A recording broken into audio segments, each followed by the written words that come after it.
ಜಹಾಂಗೀರನ ರಾಣಿಯಾಗಿದ್ದ ಮೆಹರುನ್ನೀಸಾ alias Nur Jahan ಮೇಲಿನ 3 ಪ್ರಶ್ನೆಗಳಿಗೆ ಉತ್ತರವಾಗಿರುವಳು. 17ರ ಪ್ರಾಯದಲ್ಲಿ ಮೆಹರುನ್ನೀಸಾಳಿಗೆ ಇರಾನ್ನಲ್ಲಿ ಅಲಿ ಕುಲಿ ಎಂಬವನ ಜೊತೆಗೆ ಮದುವೆಯಾಗಿತ್ತು.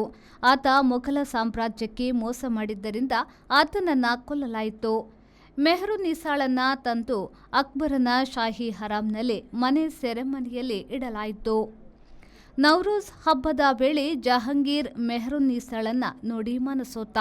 ರಾಜಸತ್ತೆಯ ರಾಜಕೀಯದಲ್ಲಿ ಜಹಾಂಗೀರನನ್ನ ಕೊಲ್ಲಲು ಯತ್ನಿಸಿದಾಗ ಮೆಹರುನ್ನೀಸಾ ಆತನನ್ನ ಕಾಪಾಡಿದಳು. ಜಹಾಂಗೀರ್ ಆಕೆಯನ್ನ 1611ರಲ್ಲಿ ಮದುವೆಯಾದ. ಆಕೆಯ ಹೆಸರು ನೂರ್ ಜಹಾನ್ ಆಯಿತು. ಆಕೆ ಬರೀ ಅಂಧಗಾತಿಯಲ್ಲ, ಯುದ್ಧ ವಿದ್ಯೆ ಹಾಗೂ ಬುದ್ಧಿವಂತ ಹೆಣ್ಣು. ಹಾಗಾಗಿ ಜಹಾಂಗೀರನ ಆಡಳಿತವು ಆಕೆಯದ್ದೇ ಆಗಿತ್ತು. 1627ರಲ್ಲಿ ಗಂಡ ಸತ್ತಾಗ ಅವಳು ಸಾಮ್ರಾಜ್ಞಿಯಾದಳು. ಮೊಘಲ ನಾಣ್ಯಗಳಲ್ಲಿ ಕಾಣಿಸಿಕೊಂಡ ಮಹಿಳೆ ಇವಳು. ಕೊನೆಗೆ ಮಗ ಶಾಜಹಾನ್ಗೆ ಅಧಿಕಾರ ಒಪ್ಪಿಸಿ ಲಾಹೋರ್ ಅರಮನೆಗೆ ಹೋದಳು. ಅಲ್ಲಿ 1645ರಲ್ಲಿ ನೂರ್ ಜಹಾನ್ ನಿಧನ ಹೊಂದಿದಳು.